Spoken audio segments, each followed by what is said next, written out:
A lot of time, the people who do not want you to have boundaries, the people who don't respect your boundaries, are people who benefit from you not having any.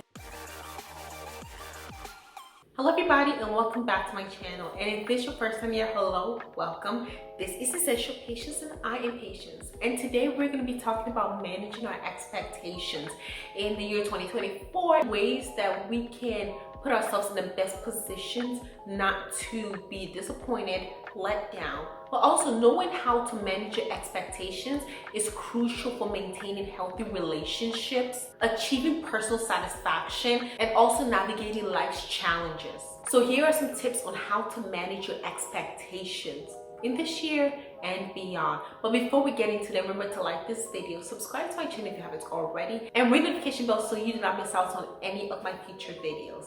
Here is how to manage your expectations. The first step is to be realistic. Assess the situation objectively and set realistic expectations. Consider your capabilities, external factors, and past experiences to avoid setting expectations that are too high or too unrealistic. This means that you want to ensure that goals are achievable. So for example, if I want to earn $500,000 this year, how realistic is that? We know all things are possible with God, but what did you earn last year? Let's say last year you earned $50,000. How are you going to 10x your money in 1 year unless you were able to 10x your money the previous year? So setting that expectation is leading yourself to being disappointed in the future. Instead, set realistic expectations based on past experiences, based on your abilities. How many hours a week are you been working? If you're starting a business, how is the business market like? What is your market share?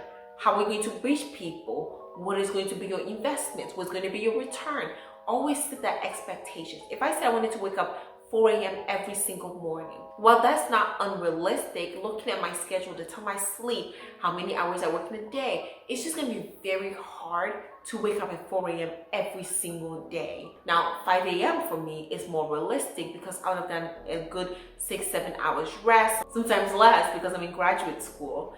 But that's more realistic and doable for me. So you want to make sure you set yourself up for success rather than for a trap of feeling disappointed or unaccomplished. The next thing is that you want to make sure you understand what you can control and what is out of your control. Differentiate between factors you can control and those that you cannot. Focus on your expectations on areas that you have influence and accept that certain aspects are beyond your control. So an example of that is if you wanted to buy a house in 2024, your likelihood of getting interest rates anytime soon under 5% is almost unrealistic. Even for people with the best credit, it's still over 6%, if 20% down. You can't control the interest rate, but you can control how much house you buy. So what is the price tag? You may have to buy a slightly cheaper house to be able to afford the payment.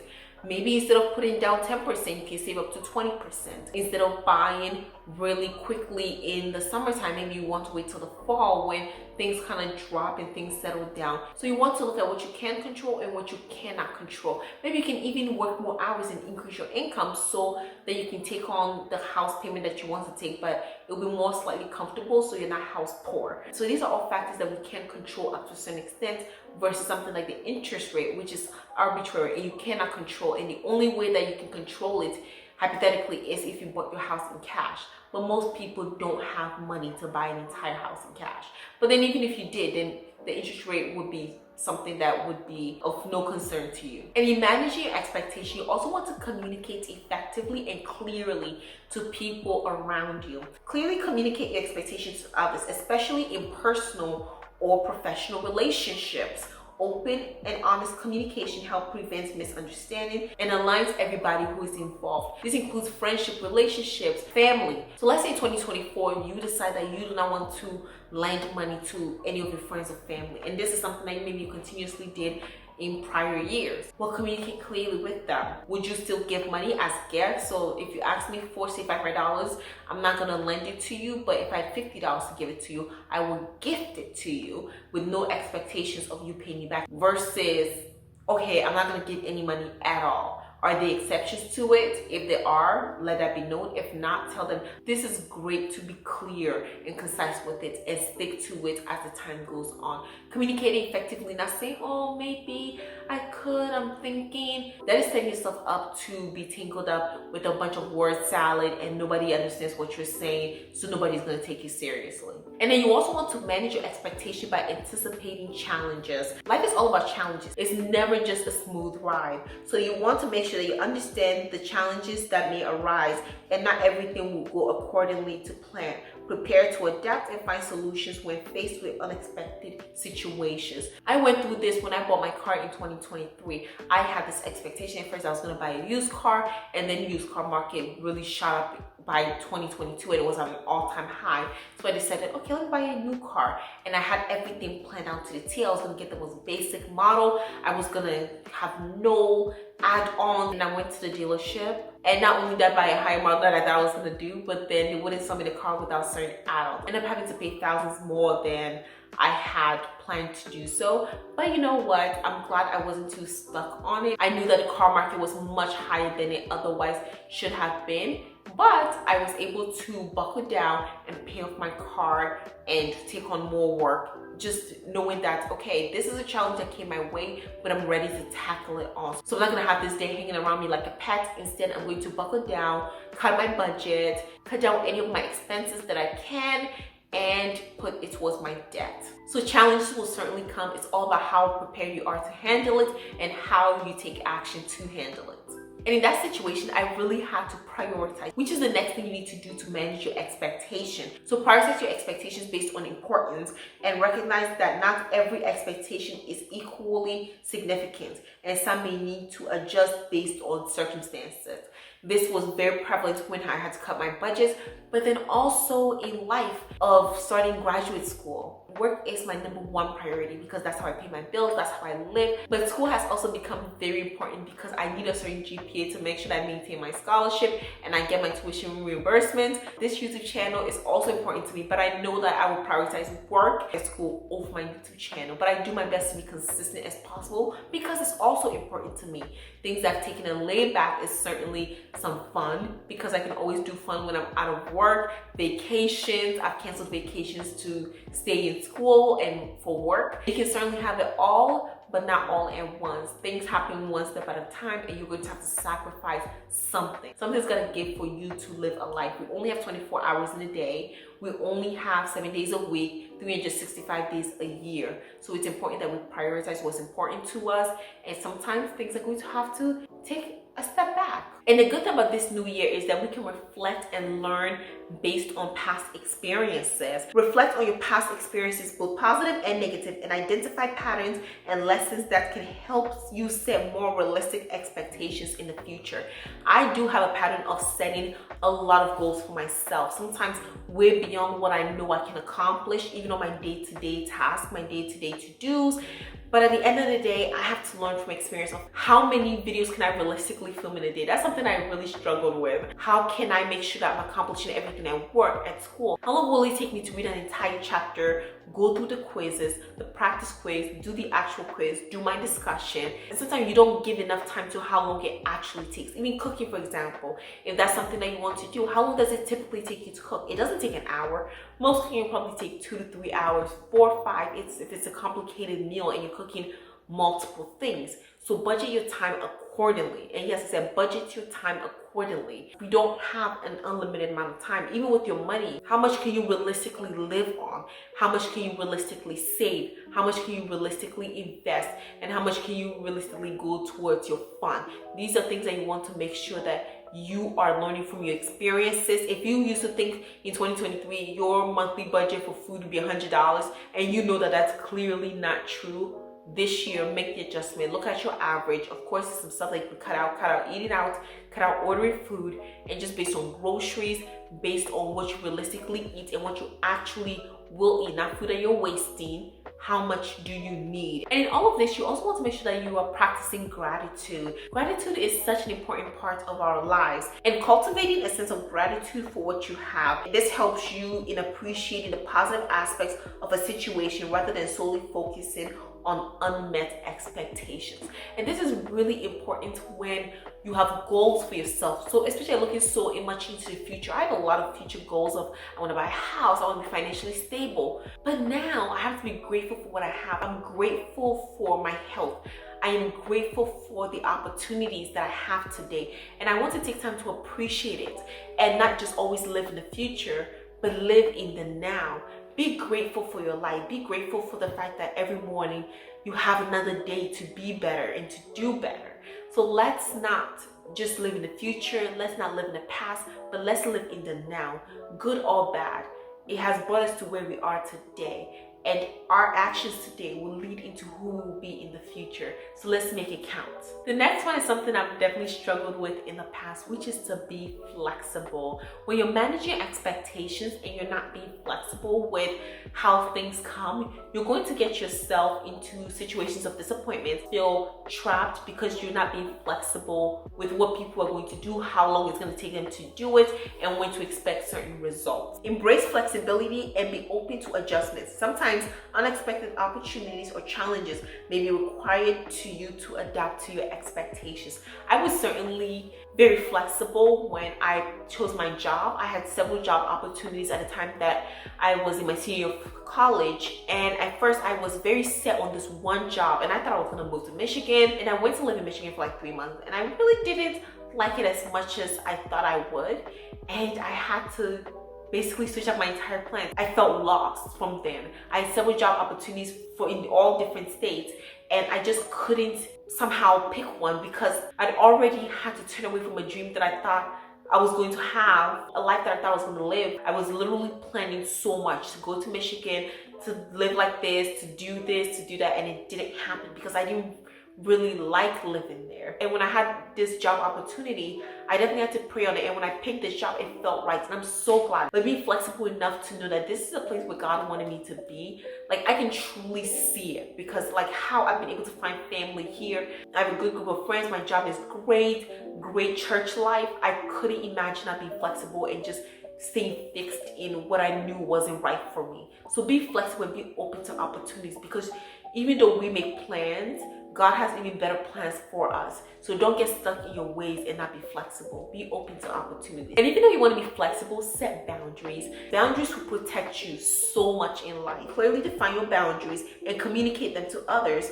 This will help manage expectations in relationships and prevent overcommitment or disappointment. Communicating with people about what you will and will not accept, what you will and will not do, what you will and will not participate in, what you expect out of them. Now, you don't want to put your high expectations on people and lead to disappointment. Hopefully they are clear with you as well as to what to expect. But I have certainly learned a lot of time the people who do not want you to have boundaries, the people who don't respect your boundaries, are people who benefit from you not having any. So think about people who come into your house any given time and you're like, okay, don't come this time.